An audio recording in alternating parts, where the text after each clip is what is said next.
the high school. This is the other major undertaking that's the vision of the school board and the scope of this project. Just a quick piece about the high school. This building was opened, the first graduate class in 1965. There has been some remodel done here. Their circle and a couple other parts are the original piece, but there was a remodel done, and the Performing Arts Center, the library were added on in a different Tech ed and science, so the science. Okay. So some of the images you see here, the upper right-hand image is an example of what's called spalling.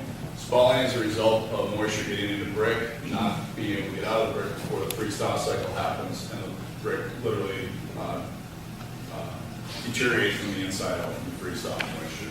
That occurs in a lot of locations on the north side of the facility, and very much so on the small wings that come out and the protrusions. And the biggest factor or reason for that is the water gets in, and that building construction science at the time didn't allow for the water to come out the way it should, and therefore in areas where the sun isn't hitting the building, the brick is deteriorating at a very rapid rate. We did hear on one of the previous presentations that the school boards in the past and facilities in the past have put sealers on that brick, and it has helped with the situation, but it hasn't completely eliminated it. Other issues you see here are the number of doors on the exterior. There are a number of doors in this facility that are not required by code, but exist, and to compound that, you have the fact that they were not designed for ADA, obviously, back in 1965. So there's conditions where ramps were created up to it when they had to replace the stoops. If you walk around that building, you probably see about 15, maybe 20 different options or opportunities of how they tried to repair failing concrete or failing slab on grade in different locations. And it's basically what they thought would be the next best option to do at the cost-effective approach.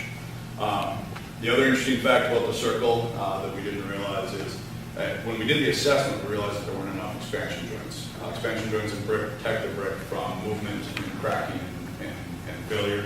And evidently that was identified early on in the project. And so some of those have been added, but in any case, there's still issues relative to that as well. This is one of the gems. I'll take this one. This is from the backboard. Because we do have some pride at our high school, and we should have pride in the high school as well. The gym is really state-of-the-art. We've redone the gym floor in the recent years. It has an incredible amount of seating, so we can host graduations and a number of other events in this facility. It also has the open ceiling, so if we do have to make improvements, we have easy access to get the things, whether it's technology or other things that might come up through the gymnasium. So this is one thing that we would clearly want to keep. There's other parts that we'll talk about keeping too, but again, the high school is a major remodel. It is not leveling and building new. We're going to build around the pieces that are in good shape and then take care of the ones that are not. So this is an example of the fine arts portion. So the image on the lower left-hand side is the band room.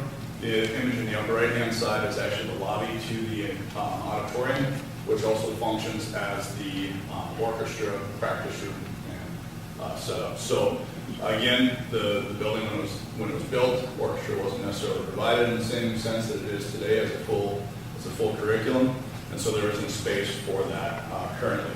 There's a couple problems with that. Number one, obviously, you have students walking through the corridors. You don't have space that is designed acoustically for practicing to know how you're going to sound when you're on stage. And the bigger factor is when you talk about orchestral instruments, they're wood-based instruments that should be humidity controlled. Obviously, in that lobby space, they are not. They're going to see the high levels of humidity during the summer and then the extreme low levels of humidity during the wintertime, which actually damages the instruments and affects the way they sound and play. The band room in the lower left-hand corner is extremely small for the number of students that are in there. That program has grown and takes a lot of pride in what they do. The facility or the space that they're in is short both square footage for where the students sit and volume-wise for absorbing the sound or dissipating the sound. So the sound levels in there actually can reach the levels of a rock concert type level, and so those are some of the issues that would be resolved. So the intent would be to try and create something that's going to allow the band to practice in a safe environment. Just as I said about Cooper, our kids and our teachers deserve to teach in an environment that's conducive to learning. We shouldn't have to have teachers in a hallway. We shouldn't have to have teachers worrying about decimal volumes and their hearing. So again, our teachers and the students deserve this. Talk a little bit about some of the the infrastructure at the high school. The pool is still, the pool has been updated. It's, you know, it's got a deeper swim lanes. It's got all the drains comply, all that kind of stuff. However, some of the background on the pool, the picture on the left is the green thing is the filter for the pool. That's original with the construction of the pool back in 1965 or so. So it's been maintained. We're maintaining it as we speak. We're using it, but it's not ideal. Obviously, one of the things we use is gaseous chlorine for the pool, which isn't the best way and the safest way to keep the pool decontaminated or keep it safe. So there's things like that are down there, which leads to lots of other infrastructure issues. But the other inset picture here, I'll just talk about real quickly, is the boiler room, the furnaces, the boilers for the building. What we're hoping to do with part of this project is to revise the heating system for the building to capture the energy efficiencies of modern technology in heating buildings. We're talking about using hot water instead of steam. So if on those days when it's like today, maybe where it's 20-something degrees outside, you don't have to heat water up to boiling 212 degrees. You only maybe need to heat water up to 140 degrees to adequately heated. If the infrastructure is there and the heating systems are there and they're not 50 years old, so they don't function even though they actually work with grease and change filters, they still don't function like they did when they were new, or they don't function like they would if they were new systems. The other issue relative to steam to hot water is the operating costs, not from the energy side, but from the man hours and the work that has to go into maintaining steam traps and dealing with corrosion from the chemicals that are used in the steam system. And we have a few videos that we're going to start, so let me get this. It should be turned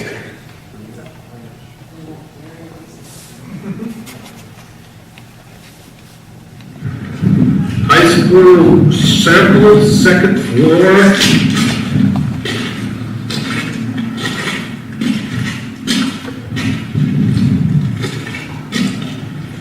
You can see the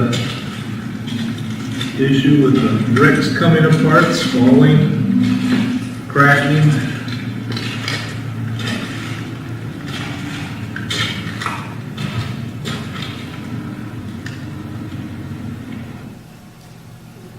So that's real quickly. That is the circle, the top of the circle above the library.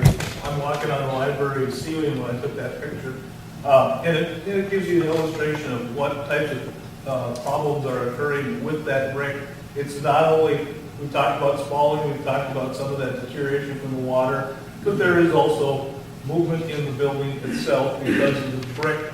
And it's got basically a concrete, poured-in-place concrete frame that expands and contracts differently than the brick, and it's not isolated, which was a typical building method back at the time, but is not anymore.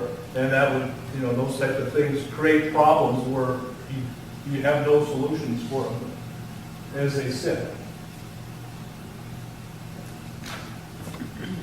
This one is a picture of the Water leaking at the high school in the link basement.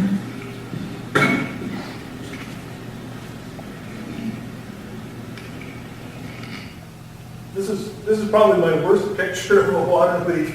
It's very hard to see. I've got, if you go to our website, you can actually see some more pictures of the link basement where you can actually see water on the ground a lot better. But I just want to point out this is the outside. The tunnel goes around the outside of the circle. So underneath the circle, there's an inner tunnel and an outer tunnel. You can see that right here. We do have leaks around various places inside there. One of the things we've noticed since the flood is that those leaks have increased. We've also noticed additional building movements.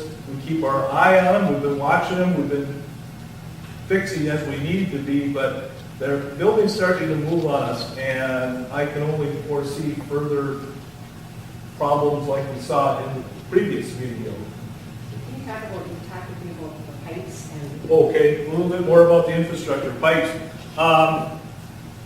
All of the piping in the circle, all the piping in the cafeteria, a lot of the piping in the gym areas, all of that's original with the building. 1965 sewer pipes, 1965 water pipes. They're all, a lot of them are either underneath the building, some of them are exposed in tunnels, we can get at those, a lot of them are not. Either they're buried or they're inside walls with really no real tight chases to get at them. When we've worked on various supply water pipes, we've run into problems with corrosion on the inside of the pipes where they're necked down. The flow isn't there. We run into the same problem with the waste pipes. They have corrosion scaling on the inside, deposits that stuff gets hooked up on. We try to clean them out, but we have to be very careful because if we puncture a pipe, then we've got a sewage leak inside the school, and then that creates another issue that we're really trying to stay away from, of problems like that in the school. Those things are hidden in the walls. If I have a failure, I'm basically tearing down a wall and trying to rebuild it while school's going on. The high school, again, the concept here is to reduce travel time. It's a little over a quarter mile to get from one side of the high school to another side of the high school. That's two issues. One, for students during passing times. The other issue is if an occurrence is, if an issue is occurring or starting to occur, the time for administrative, police liaison, or staff to get there is much longer or elongated, and then obviously if things are happening, they can happen, and escalation occurs quite quickly. So we're consolidating the footprint. It's a 3-story structure on the south end. That would replace the circle portion of the classrooms. The brown square to the lower left-hand side of the southwest would be a new band room and support spaces. The old band room would then become the choir room, and the choir room would be expanded to allow for orchestra. So again, we're making use of the structure wherever we can and adding where we need to. The image to the left-hand side is kind of a crescent shape. It is the concept of the new cafeteria commons. The idea there is that would be centrally located between the performance gym and the auditorium, so it can act as a pre-function space. It acts as a morning commons, it acts as a noon commons, and an afternoon commons, and it gets multiple uses instead of just being one stationary function that doesn't get utilized fully. The last piece is a 3-station gym on the north side. Again, keeping all of the athletics and after-school activities kind of combined on that north side related to noise and activity. And again, that's 3 additional basketball-sized courts. So that then allows for all of the high school teams to practice, allows for youth events and tournaments to occur in one location, and it frees up the middle school and the elementary schools for community activities at night instead of being used for the high school athletics. So again, that brings us to, so what's the solution? What's the way to actualize the vision that the school board has, the scope of the projects we talked about? And again, that's about a referendum. It's April 5th, 2016. I think we've shown why we believe it's needed, trying to demonstrate the hard work that the school board has done to get here, along with our team being the outside support to help make decisions. The process is just that what we're going through, and we'll talk about the timeline at the end. It's about making sure the community knows